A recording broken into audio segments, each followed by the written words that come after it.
Assalamualaikum warahmatullahi wabarakatuh. Kami dari kelompok 6, perkenalkan saya Ismiatul Abidah selaku moderator bersama rekan-rekan saya yaitu Hafid Alam Akbar Maulana, Muhammad Tasbihu, Muhammad Ahsan Wirayuda, dan Lailita Fitriani. Kepada rekan-rekan saya persilakan untuk memaparkan materinya masing-masing.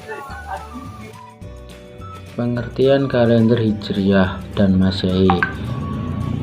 Kalender Hijriyah adalah sebuah kalender yang dipedomani umat Islam. Semua petunjuk syariat Islam yang berhubungan dengan hari, pekan, bulan, dan tahun, patokannya adalah pergerakan bulan yang kemudian disebut dengan kalender Qamariyah atau kalender Hijriyah. Kalender Hijriyah adalah kalender murni yang menggunakan perhitungan peredaran bulan mengelilingi bumi.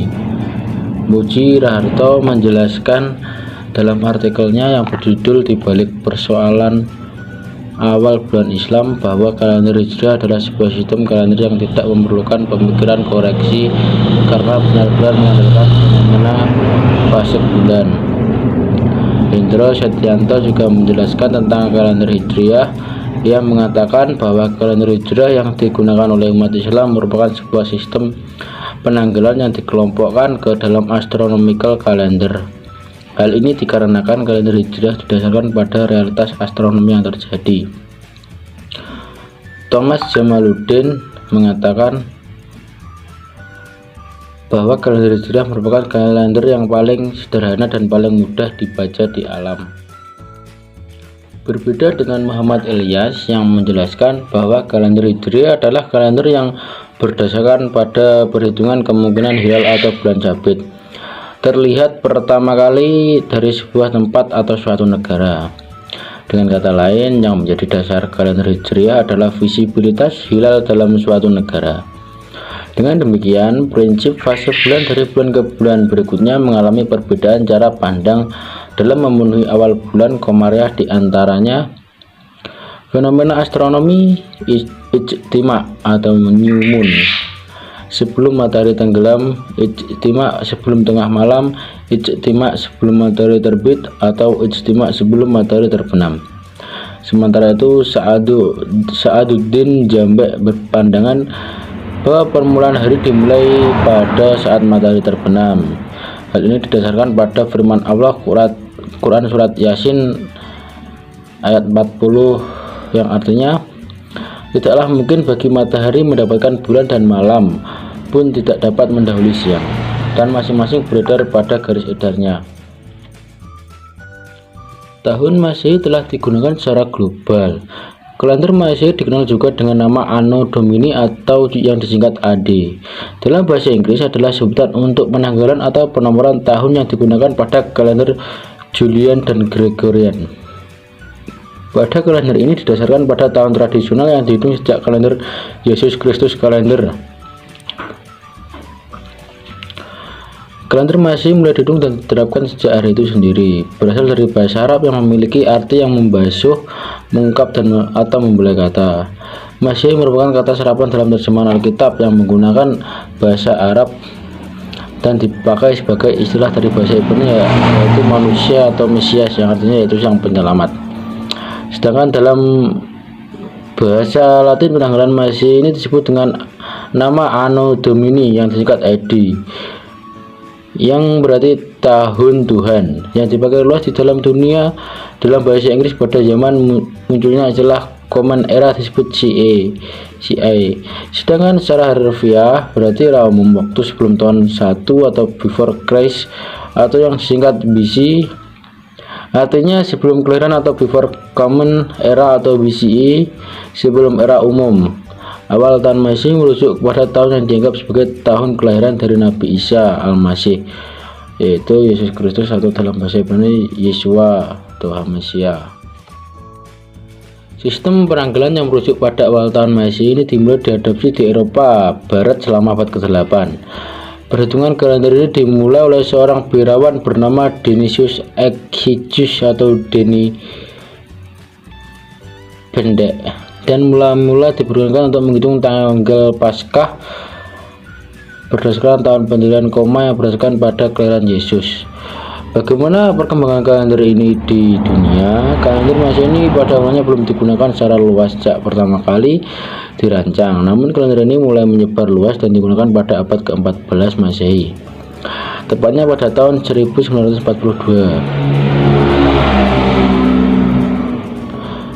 Negara yang mempelopori kalender ini adalah negara Portugis. Setelah itu seluruh negara di dunia mengakui dan menggunakan konvensi ini untuk mempermudah komunikasi serta mempermudah mengingat suatu kejadian. Jadi bagaimana perubahan kalender Masehi di Indonesia? Di Indonesia sendiri penanggalan Masehi merupakan peninggalan resmi yang sudah lama di Indonesia, merdeka sejak zaman kolonial yang bertahan hingga saat ini. Selain itu, di Indonesia juga memiliki penanggalan yang secara tidak resmi namun banyak digunakan seperti penanggalan tahun Hijriah dan tahun Imlek atau tahun Tionghoa, dan juga penanggalan Jawa atau penanggalan orang-orang Jawa. Seperti halnya kalender Masehi, dalam setahun kalender Hijriah juga berisi 12 bulan. Namun kalender Hijriah memiliki ciri khas tersendiri. Jika tahun Masehi dimulai pada 1 Januari, sistem penanggalan Islam pada 1 Muharram. Selain itu, dalam tahun Hijriah hanya berjumlah sekitar 354 hingga 355 hari saja dalam satu tahunnya, sedangkan tahun Masehi terdapat sekitar 355 hari hingga 366 hari. Perbedaan tersebut dikarenakan adanya konsistensi penghitungan hari dalam kalender Hijriah yang rata-rata berjumlah hari, dan dalam tahun Hijriah 29 hari atau 30 hari. Sedangkan di tahun Masehi berjumlah dari 28 hingga 31 hari saja. Nah, inilah yang membedakan jumlah hari antara tahun Masehi dan tahun Hijriah pada sistem kalender Hijriah.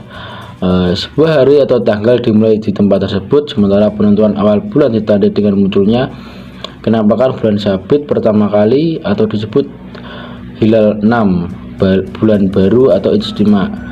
Pada fase ini bulan terbenam saat setelah terbenam matahari, sehingga posisi hilal berada di ufuk barat. Jika di hilal tidak dapat terlihat pada hari ke-29, maka jumlah hari pada bulan tersebut dibulatkan menjadi 30 hari. Tidak ada aturan khusus bulan-bulan mana saja yang memiliki 29 hari dan mana yang memiliki 30 hari. Semua tergantung pada penampakan hilal tersebut.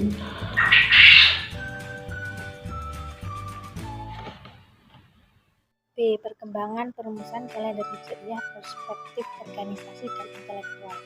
Latar belakang perkembangan perumusan kalender organisasi sangat dipengaruhi oleh para pemikir falak, dan semakin banyak pakar di bidang kalender tentu semakin akurat dari siklus perhitungan satuan waktunya, yaitu hari, pekan, bulan, dan tahun.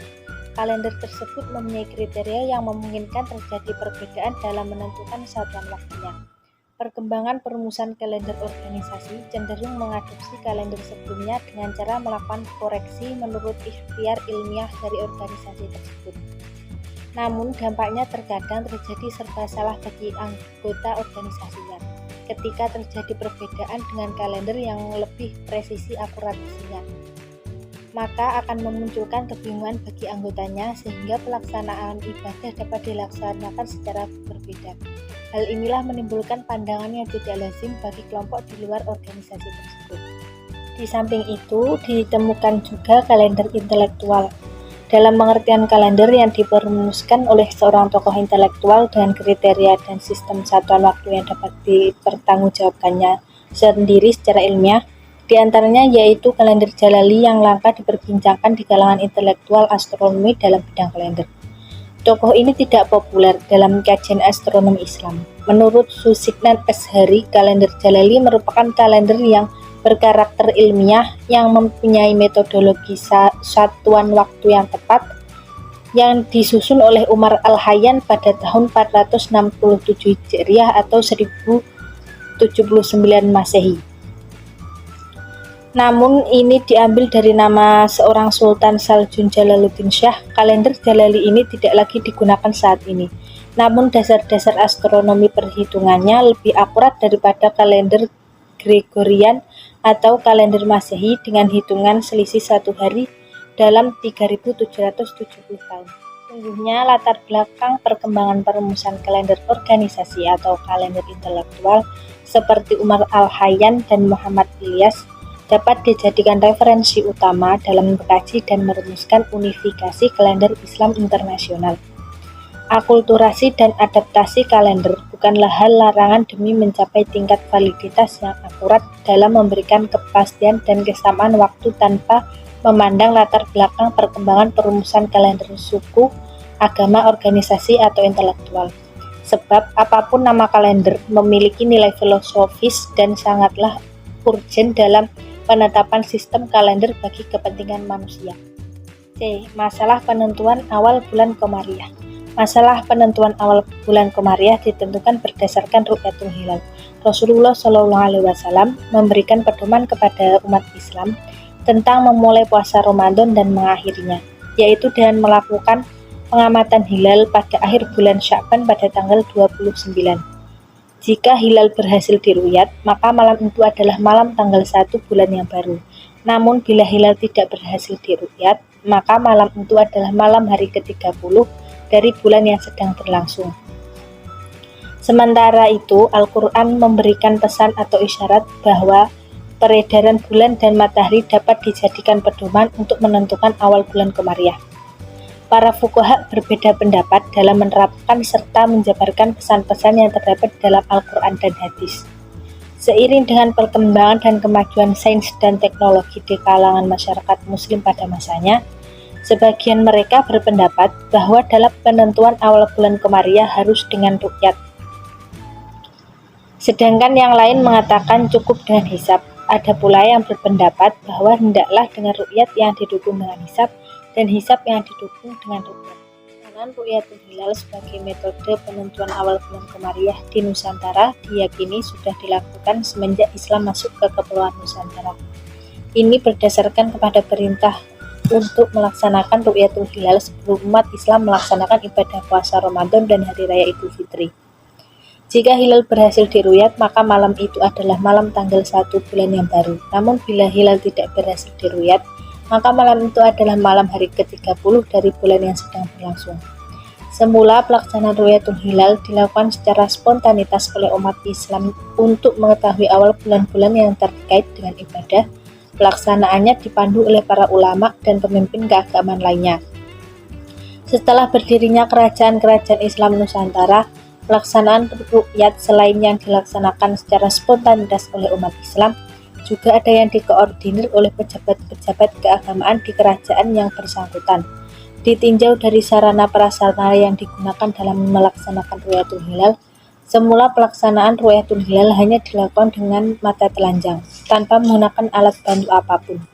Setelah kebudayaan manusia makin maju, maka pelaksanaan ru'yat pun secara berangsur-angsur menggunakan sarana prasarana yang menunjang. Sarana prasarana ru'yat ini terus berkembang sesuai dengan perkembangan ilmu pengetahuan dan teknologi.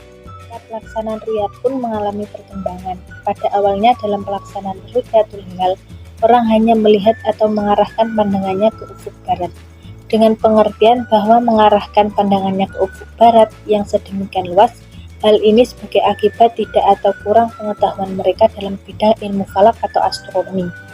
Setelah kedua ilmu tersebut mulai dikuasai dengan baik, pelaksanaan Ru'yatul Hilal pun menjadi lebih baik dan terarah.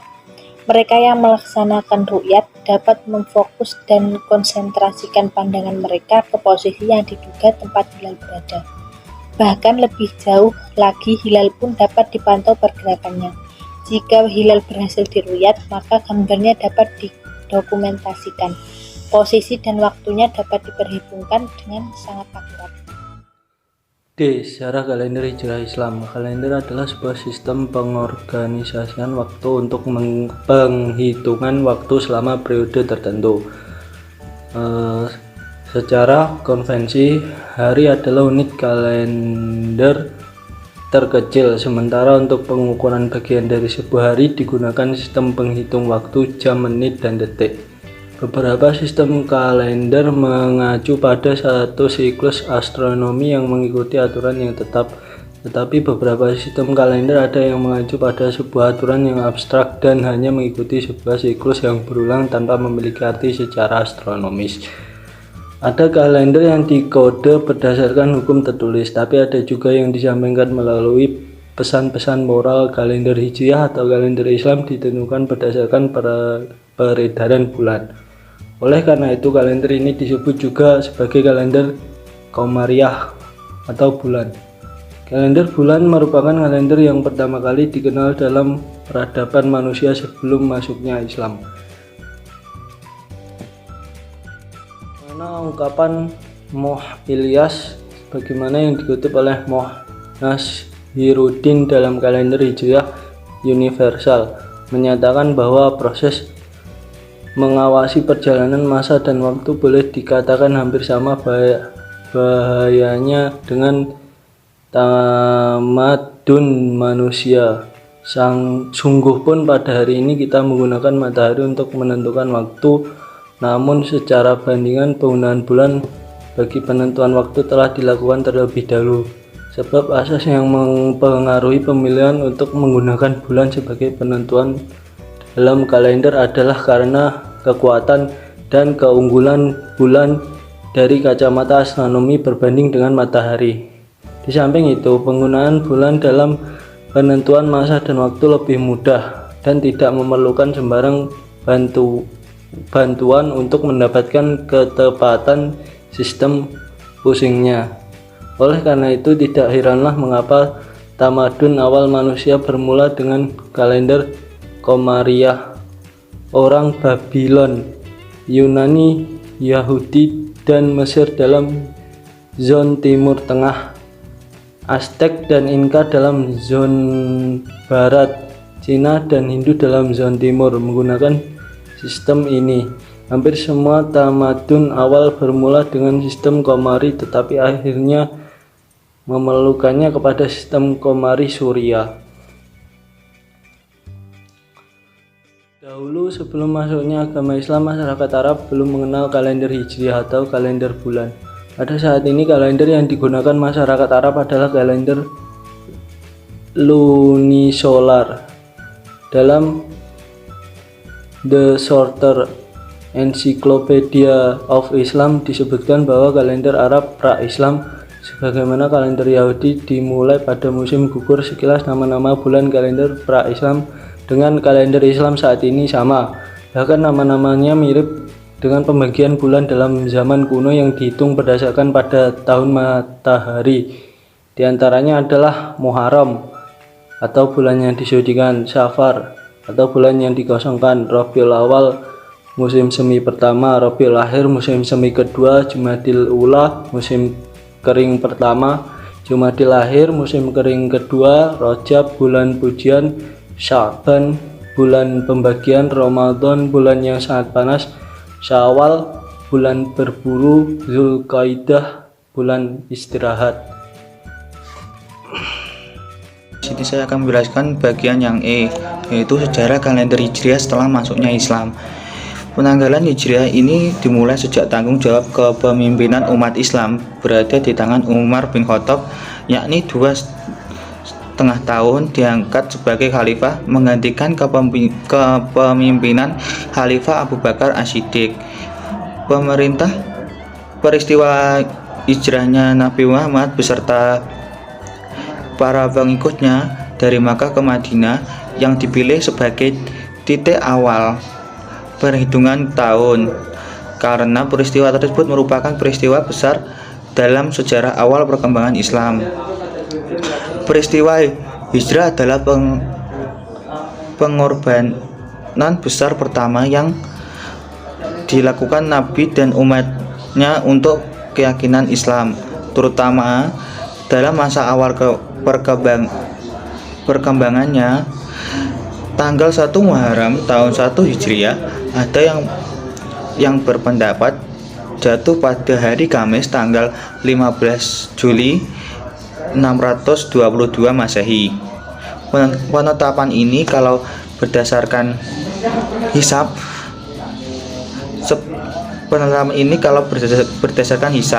sebab irtifa hilal pada hari Rabu 14 Juli 622 622 Masehi sewaktu matahari terbenam sudah mencapai 5 derajat 57 menit. Pendapat lain mengatakan 1 Muharram 1 Hijriah jatuh pada hari Jumat tanggal 16 Juli 622 Masehi. Ini apabila permulaan bulan didasarkan pada ru'yat, karena sekalipun posisi hilal pada menjelang 1 Muharram 1 Hijriah sudah cukup tinggi, namun waktu itu tidak satupun didapati laporan hasil ru'yat. Yang F. Sejarah kalender Hijriah di Indonesia. Sejarah kalender Hijriah di Indonesia berawal dari kedatangan agama Islam di tanah Jawa yang membawa bermacam-macam produk budaya dari pusat penyebaran Islam. Di antara produk budaya yang dibawa Islam ketika itu adalah sistem penanggalan berdasarkan revolusi bulan terhadap bumi dalam kurung Komariah yang dikenal dengan penanggalan Hijriah. Masyarakat Jawa sendiri juga sudah memiliki sistem penanggalan yang mapan, yaitu penanggalan Saka. Pada awalnya penanggalan Saka atau Soko ini merupakan sistem penanggalan Hindu, yakni sistem penanggalan yang didasarkan pada peredaran matahari mengelilingi bumi.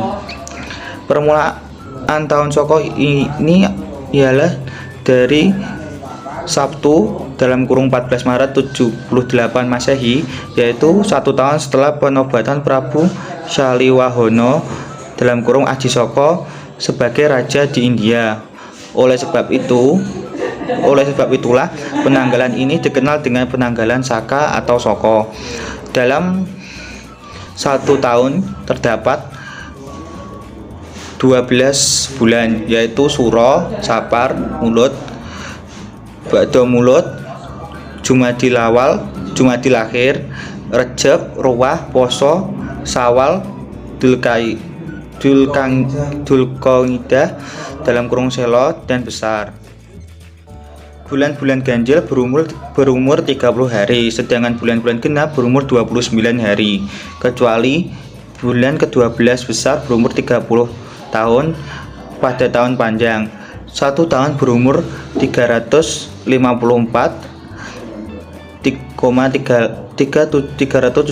hari dalam kurung 357 3/8 hari, dengan daur dalam kurung siklus 8 tahun 1 windu yang ditetapkan bahwa